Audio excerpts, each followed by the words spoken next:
Hey everybody, it's Katie Dutters, and today we're with our buddy, Bengt Alexsander. And he is our sound designer / sound tech. Yes. Now, if you had to guess, can you give me a ballpark of how many individual soundtracks are in our whole hunt? I think we're right around 80, I think. Something like that. So what are some of the weird things we've had you do this season? It's always, I came on last year, and it was, it's something you never expect. Nothing is subtle.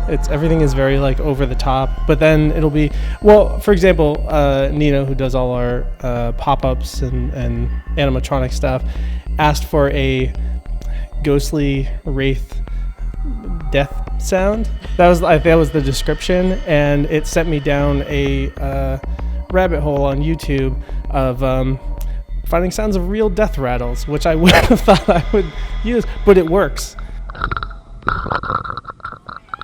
This way! I always think if something ever happened to any of us and somebody looked at our Google history, we'd be in a lot of trouble. Yeah, I would agree. Your background, this isn't just your this is your life, this is your other job, and yeah, more or less. I've been in the same band, Action Camp, for almost 11 years now, and we tour most of the year. That's mostly what I do. I have another band called St. Dude. I also work on a bunch of records. I run sound at a bunch of the venues around here in Pittsburgh. So this is all I do, is sound design and music. I have to ask you about the Poltergeist theme. Where did that come from? The direction I was given was the guy that wrote the theme song for the Poltergeist is a friend of theirs that they met like at the vape shop. So it's like a guy in a crappy metal band. So I had to like write from that point of view, like stuff that I wouldn't write, but for that guy it makes sense. It's like, yeah, it's their friend, and of course they'd be like, oh dude, this is awesome. Like